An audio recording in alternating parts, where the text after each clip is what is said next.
kitang-kita naman yung trajectory. Patay sana ako. Sabihin ba naman sa'yo, pinapanood ka lang mamatay eh. Imagine ano. Nung tinyente na ako, sa Ranger, ilang beses muntik mamatay. Sa training, 2 beses ako muntik mamatay. Sa Cagayan Valley, ganun. Isang beses muntik mamatay. Na binaril ako na NPA, hindi pumutok eh. Sa Davao nga eh, ini-sniper na ako na NPA eh. Yung sniper talaga, inamin niya, nahuli siya eh.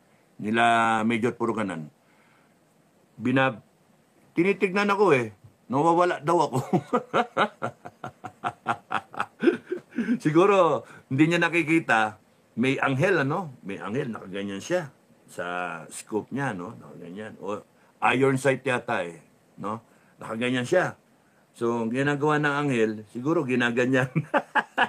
Ginaganyan yung kamay niya. Then, mawala ako. Nakaganyan eh, blanco.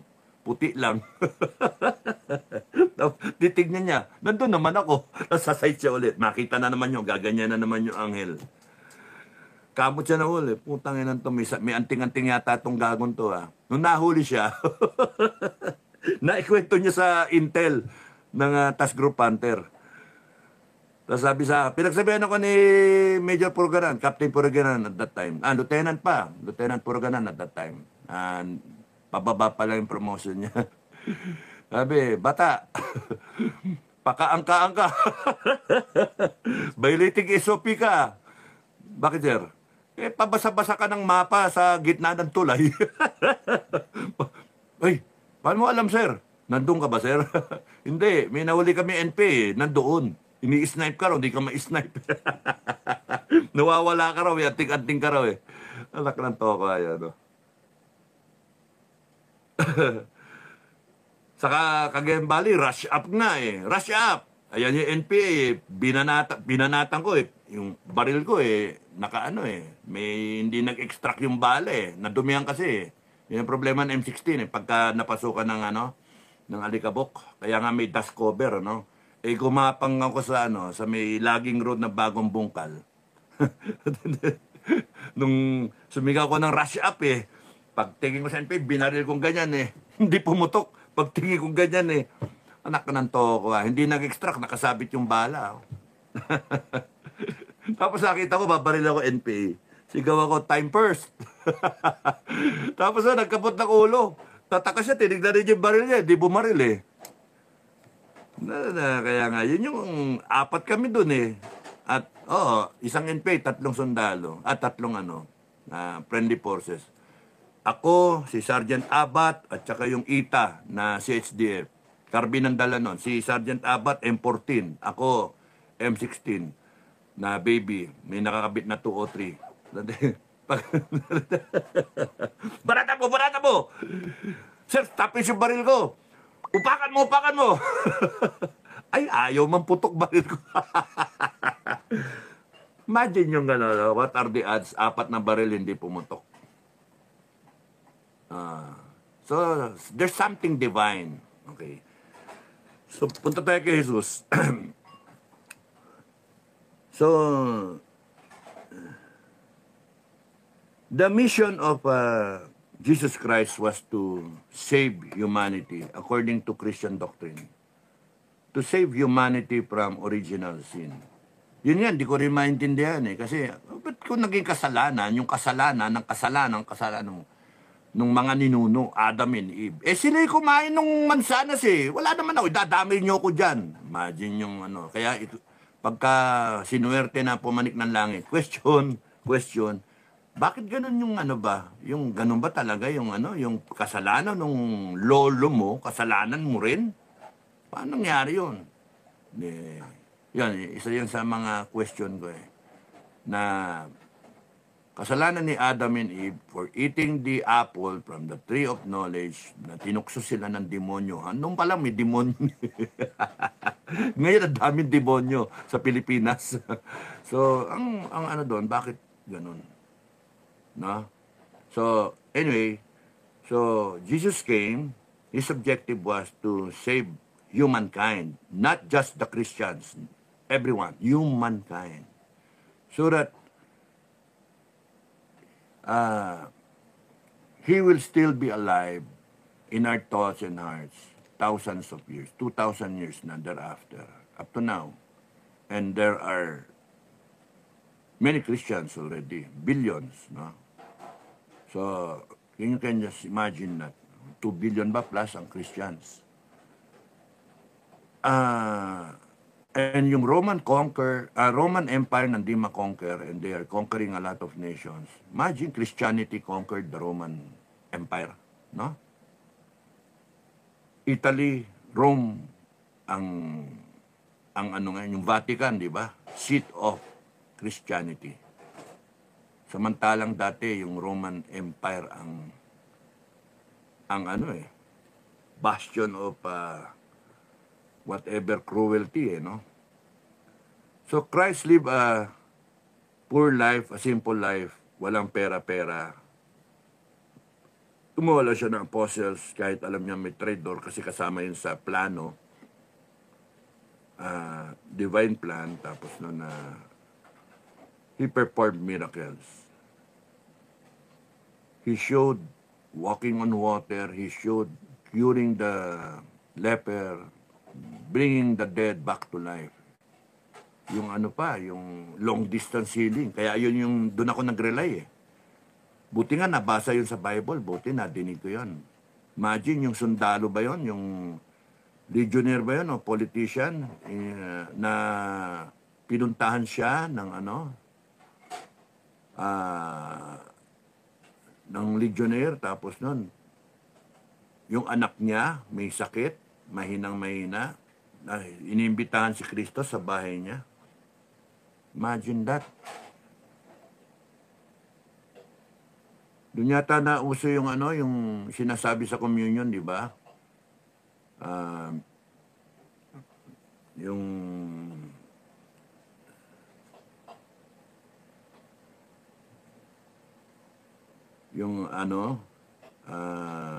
nakalimutan ko. The Lord. Yun. Doon na uso yun. So sabi, bumalik ka, and then, pagkadating niya, magaling ni anak niya. Grabe, no? Kasi tinatanong nga nung yung servant yata pumunta. Tinatanong niya, kailan time mo siya nakausap, tapos sinabi niya, yun. And by that time, gumaling yung bata. Long distance healing. That's why, because of that passage, naniniwala ako doon sa long distance healing. Kaya kayo, kung may mga kamag-anak kayo, kung meron kayong mga mahal sa buhay, ninyo, pwedeng mag long distance healing. Just yung faith ninyo can cure people, can cure yourself. You can cure yourself. Sa akin, imagine, kita ko yung dugo dyan gumaganyan gumaganyan yung dugo. Parang fountain ba? Kaya nga napahawa ko ng ganon. Diniinan ko. Baka magsara ba? Tapos nung tinalian ko pa ng fencing suit. Hinubad ko yung fencing suit ko na puti, itinali ko ganyan. By the time na kinuha na ako ng ambulansya, tinanggal na yung tinignan sandali, naiwan na yung fencing suit doon, kulay pula na. Imagine yung dugo na yun, ang dami, no? And yet, hindi sila saan galing yung dugo? Wala na maugat na nasira. Ang galing. Si Kristo, kung imagine niyo yung humiliation niya na inabot, and then yung scourging up the pillar, he could have killed everyone. Kasi delubyo, mga ganun ba? All that power, no? Restrained. And he has to undergo that. Imagine si Peter, pinutol niya yung tenga ng Roman, di ba? Ginamot pa niya. Instant, kinabit pa niya. Tanggal yung tenga, kinabit pa niya. Tapos yung mga sinasabi niyang prophecy. And yung high noon, naglakad siya, nakapaa. Ang init noon siguro, paso yung paa mo ron. Imagine ko eh. Lalakad ka, buhat-buhat mo yung krus, matapos kang hampalusin. Yun yung mga dapat na parusa sa mga kriminal natin dito sa Pilipinas, mga magnanakaw. Yung isipin mo yung whip, yung buntot ng pagi, yung dulo may bulitas o may tinik na ganyan, may bakal. Pag hampas mong ganyan, putya, babaon. Wow. Yun ang magandang parusa sa mga politikong gago, no? Mga walang niya kayo. Putya, pero siya pinapatawad pa niya eh. He had to undergo all of that to prove a point that earthly lang lahat ito eh. And then there's better than pain. It's the glory of the nobility of saving mankind.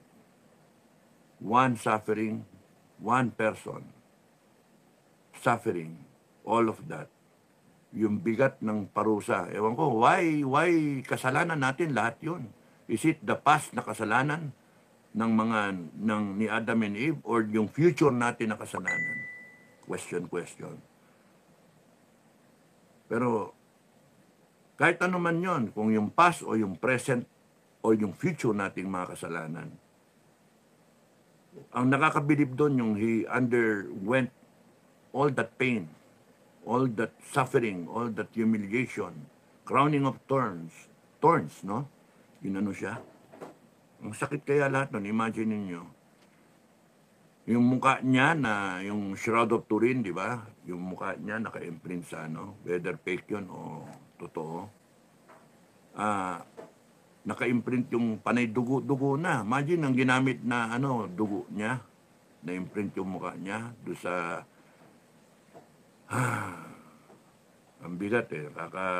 Kaka-stress ko isipin mo. Kakaawa ba? And here we are right now. Fast forward. Sinasayang natin yung paghihirap ng Jesus Christ, the only Son of God, came down from heaven, took the form of man, and suffered on the cross. Na nauuhaw ka, putya, vinegar ang binigay sa'yo. Nakabilib ka sa araw, pinako ka sa krus. Meron kang crown dito of thorns. Ang sakit nun bigat nun. Tapos nun pinagsugalan yung damit.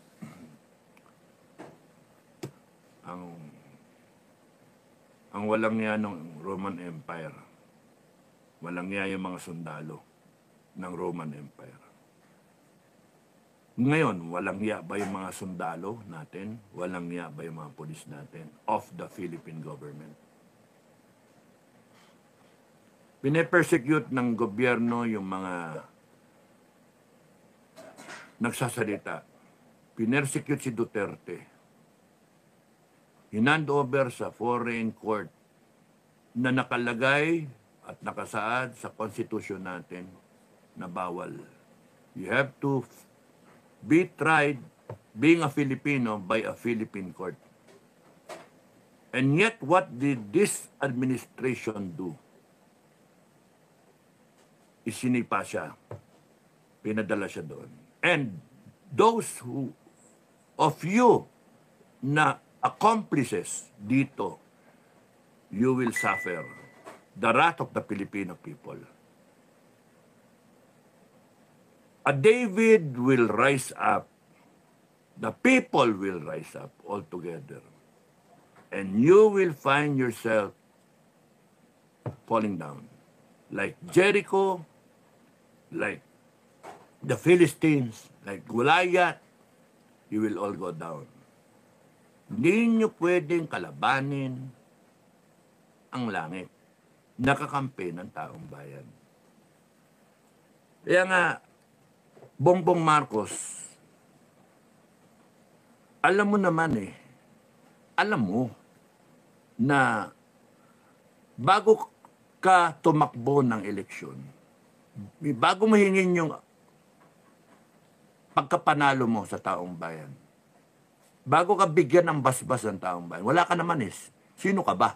Isang Marcos na anak ng diktador na pinaalis yung buong pamilya, dinala sa Huway. Magnanakaw na pamilya. Yun yung ng taong bayan. Sino ka ba? Okay, nakabalik ka. Tapos nun, kahit ganun yung mo, asal mo, talunan ka nga sa Vice President, hindi ka nga nanalo sa mo sa pinail mong petisyon sa PET, talo ka nga Pero ang mga Duterte, sinagip ka. Binigyan ka ng pagkakataon, itaguyod mo yung pangalan ng Marcos. Anong ginawa mo? Binaboy mo. Nagdroga ka pa. Ang tao na ayaw magpa-drug test ay isang durigista. Ang hindi durigista kahit kailan magpapa-drug test kasi alam niya wala. Pero ikaw, ayaw mong magpa-drug test, bangag ka talaga. Yun. Huwag mo kaming bulahin, huwag mo kaming lukuhin kung ano pa pinagsasabi mo. Magpa-drug test ka para matahimik ako, para matahimik ang taong bayan. At kayong mga AFP at PNP at lahat ng opisyal na nakapaligid sa kanya na nagsasabi na mabait si Marcos, tama lang ginagawa. Huwag nyo kami pagbubulahin, huwag nyo kami lukuhin. Panay kayo kriminal. Panay kayo kasama dyan sa sindikato na yan na pandilin lang sa taong bayan. Hindi tama yun. Akala ninyo dumadama kayo, tatawa-tawa kayo? Na nakulong si Duterte sa abroad? Na itong si Inday Sara, tinitira ninyo? Na yung eleksyon, gagaguhin ninyo? Akala ninyo, upo lang kami? No way. Kahit 300 lang kami, tatayo kami. Kahit 300 lang kami. Against 125,000. Paano kung 1,000,000 kami? Kakayanin nyo kami? Kakampi namin yung langit? Hindi nyo kami kakayanin. Because kung yung 300, tinalo yung 150,000, yung 300 na Spartans tumayo, namatay silang lahat, but that delayed the Persians from entering, conquering the Greeks because of the 300 Spartans. King Leonidas.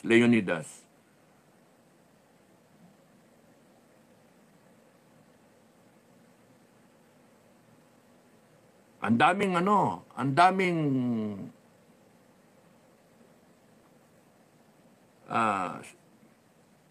mga kasaysayan natin na paulit-ulit na pinapakita ng langit na iilan na lang. Kahit yung mga sundalo natin, 12, 10, 14, 2 section, against 200 na kalaban. Wala. Talo yung kalaban. Yung Battle of Incheon, isang batalyon na Pilipino, 1,000. Nabawasan nga yun 900 lang yung lumaban 1,000 Filipinos as against 40,000 Chinese na lumusob. Spring Offensive, Battle of Incheon. Ang kinamit na tropa ng China is 140,000. Nag-atrasan ng UN, contingent, lahat. Ang naiwan, Pilipino. They stood the ground. Siguro ilang Diyos ko na dinig ng langit. Diyos ko, tulungan niyo po kami. And they delivered 1,000 soldiers, Filipinos. And the Koreans, the South Koreans are forever indebted to the Filipino people. Because they stood the ground. 40,000 Chinese, 1,000, 1:40. Anong kinakatakot natin? Gusto nyo tapusin ito? Tapusin natin. Tignan natin kung ano magiging resulta ng eleksyon. Pagka-dinaya ang eleksyon, we all stand up.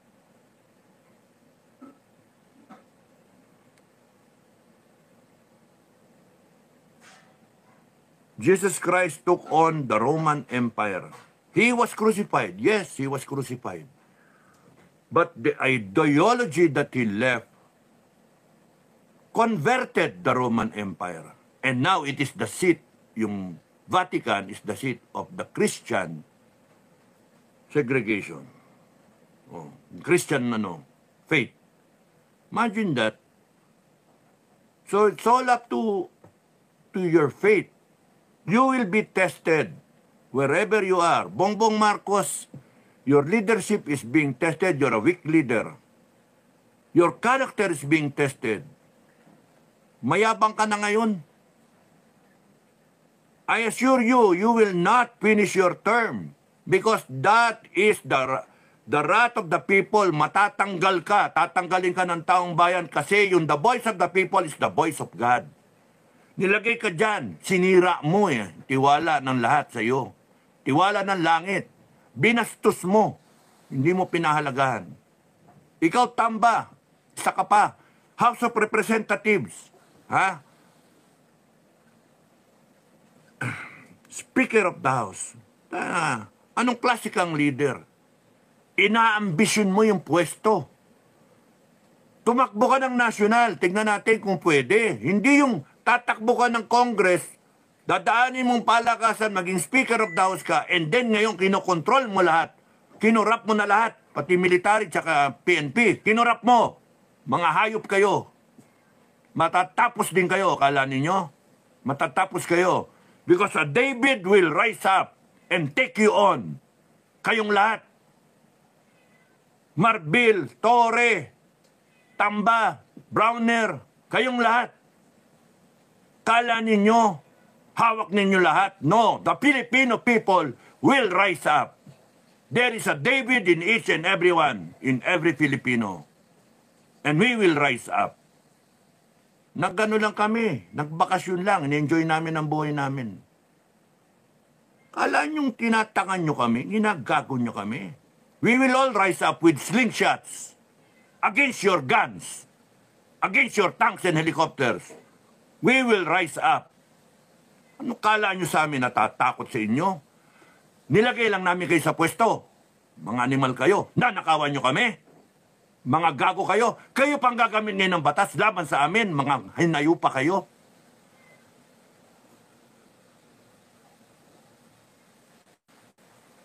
And we're not afraid of you. Gamitin nyo kami ng batas. Kaming gagamit ng batas laban sa inyo. Habulin nyo kami ang hahabol sa inyo. Because lahat ng hawak ninyo, lahat ng batas na yan, ay galing sa taong bayan. Tandaan nyo, hindi kami matitinag. Because we have heaven with us. We are being protected by God. And now we know, because we have enough time to reflect this Holy Week, this Holy Season.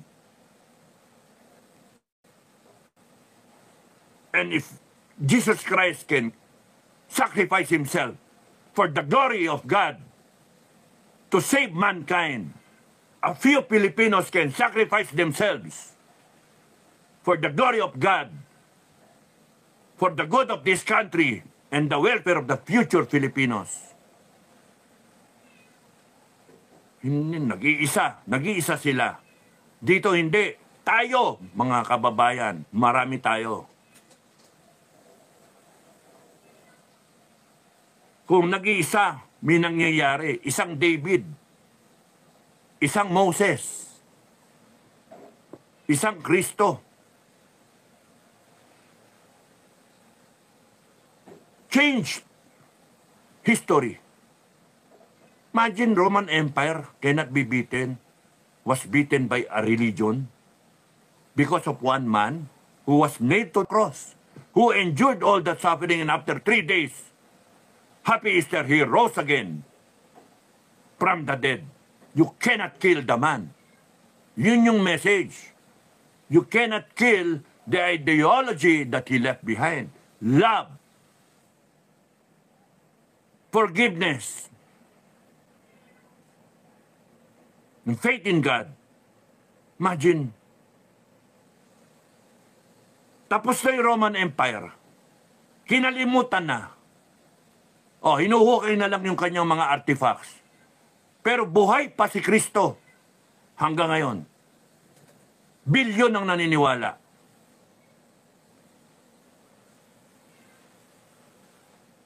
And He's coming back. In glory. Oh, imagine that. Sa second coming, yun yung doktrina. He's coming back to judge the world. Imagine that. Eh, pinako na nga sa krus yan eh. Ba't hindi mamatay-matayan?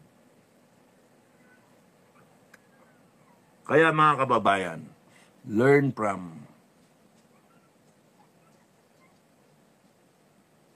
what has transpired. Learn from the stories. Learn. You try to see it universal view. Ang dami nang dumaan sa atin. You reflect on that. Kahit nag-iisa ka. You don't need the numbers really. What you need, mga kababayan, is to strengthen your faith in the Lord, in God Almighty. Regardless kung ano ang iyong paniniwala, you strengthen your faith, your belief that God is with you. Almighty God, Almighty Father, the Great Shepherd, they're protecting you and they will deliver. God will deliver you. Di ba? God will deliver you. Huwag kayong matakot. Because alam niya na nasa tama kayo.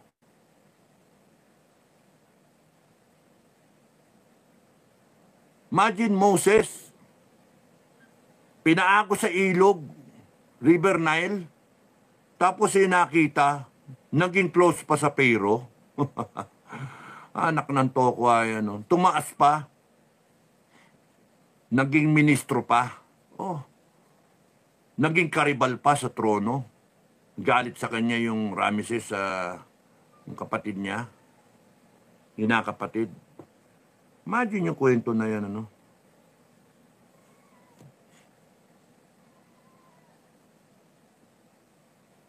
Military, ang daming mga talo na eh.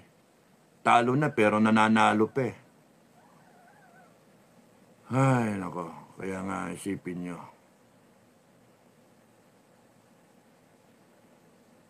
Nakakatuwa rin, ano? Okay. Meron akong di nasabi. So, in all this, leadership,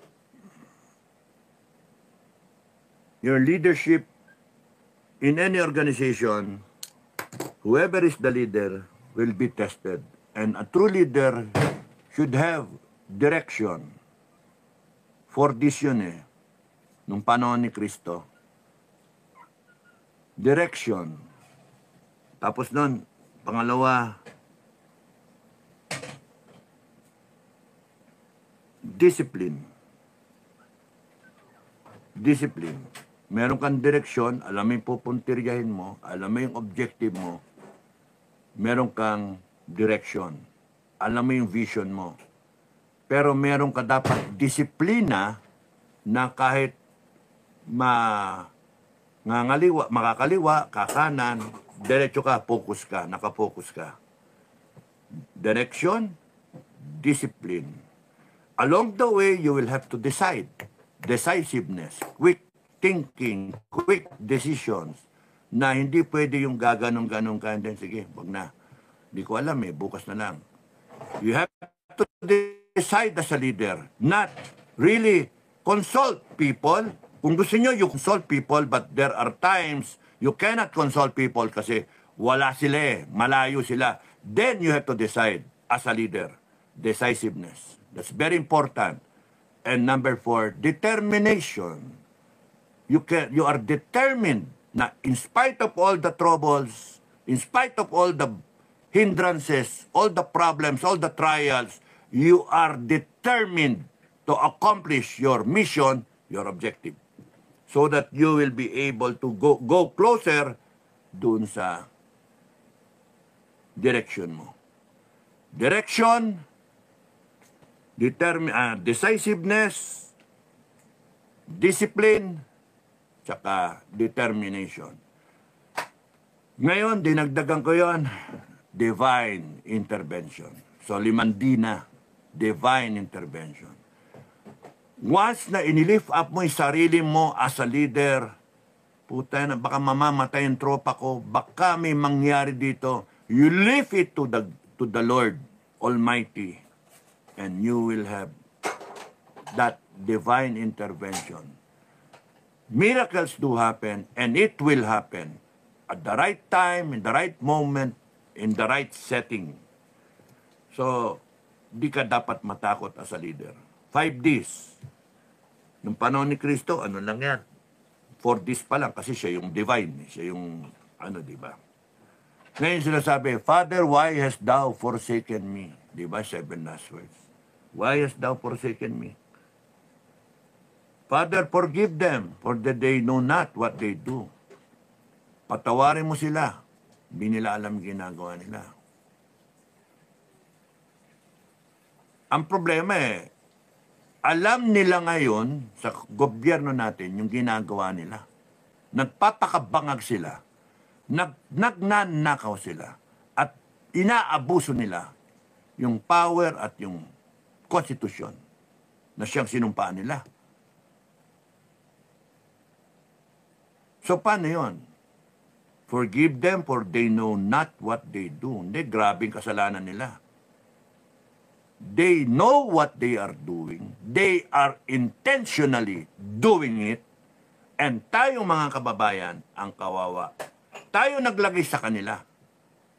And we should rectify the mistake. We should stand up to finish the job.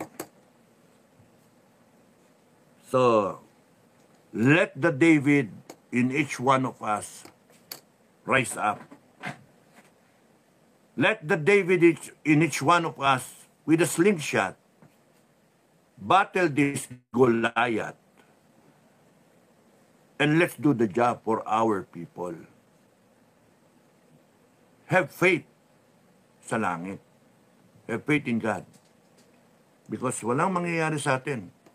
Pagka anga-angas lang tayo, ganang-ganon lang tayo. Walang mangyayari sa atin.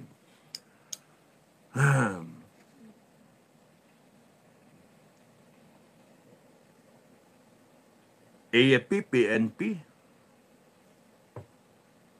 your character is being tested. Sasabihin nyo, apolitical? Oh, apolitical. Anong ginagawa nyo? Ha? Tama ba na isang presidente questionable? Ba't hindi nyo kayo mismo sabihin nyo sa presidente? Kami, armed forces kami ng taong bayan. PNP kami ng taong bayan. Sorry sir but you have to undergo a drug test. Ilang beses na namin sinasabi, pero bingi kayo. That's why the people will have to command the armed forces. Isusunod ko na vlog. The armed forces, the PNP, we, the sovereign Filipino people, should rise up and take command of the armed forces in the PNP. Yung ayaw, huwag nyo. Kami ang masunod, taong bayan. And yung ayaw ninyo, we will disband you as the sovereign Filipino people. We have the power to do so. Anga-anga kayo. Sinusweldo kayo ng taong bayan, tapos nun kayo ang susupil sa taong bayan. Tama ba yun? Sinusweldo kayo ng taong bayan, tapos kayo yung hindi maasahan ng taong bayan?